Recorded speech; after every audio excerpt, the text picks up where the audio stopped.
The sequel to Spider-Man Homecoming has its villain, and it's a guy who wears a fishbowl on his head. That's right, Mysterio is expected to finally make his live-action debut in Spidey's next movie, but who is this master of illusion? Let's break it down.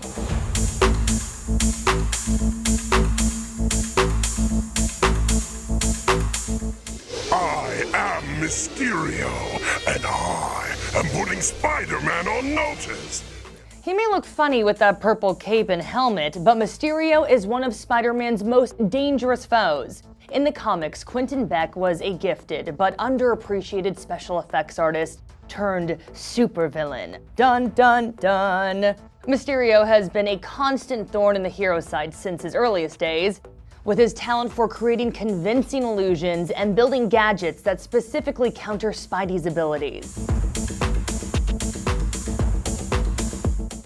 Beck has a knack for conjuring illusions so compelling that even heroes like Spider-Man are utterly fooled. Coupled with his talent for chemistry, robotics, and hypnotism, Mysterio's tricks often blur the line between reality and fantasy, so much so that they almost seem supernatural. Ooh.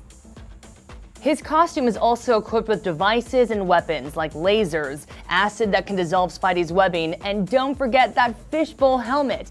That thing's actually way cooler than it looks though, thanks to its portable air supply and sonar system that allow Beck to safely navigate the debilitating gases he uses on his foes. Mysterio debuted in 1964's The Amazing Spider-Man No. 13, created by the legendary duo, writer Stan Lee and artist Steve Ditko. He has remained a recurring foe of the wall crawlers ever since. He's also frequently been a part of the anti-Spidey group of baddies known as the Sinister Six. Jerks. Beck was also briefly replaced as Mysterio by Daniel Burkhart, a one-time cellmate of Beck's who used an even more advanced suit than his predecessor.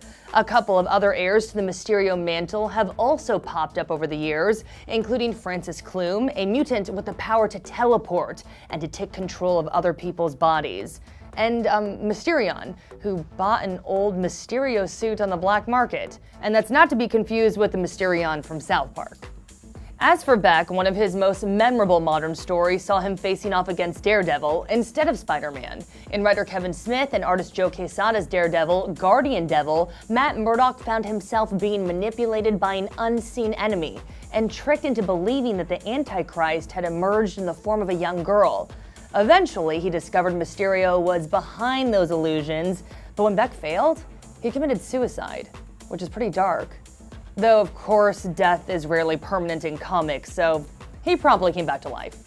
These days, Mysterio is again a major player in Spider-Man's rogues gallery. One particularly interesting reveal came in the 2012 miniseries Spider-Man, where the Peter Parker of the regular Marvel Universe and Miles Morales, the Spider-Man from the Ultimate Universe, discovered that their Mysterios were the same person.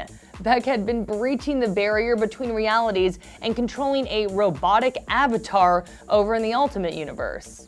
Not bad, Mysterio, not bad.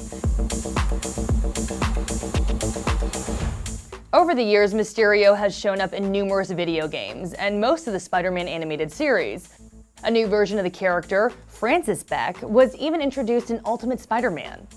But the Homecoming sequel will be Mysterio's first live-action appearance, though reportedly director Sam Raimi originally wanted Bruce Campbell to play the character in the unproduced Spider-Man 4. Can't you just picture how great that would have been?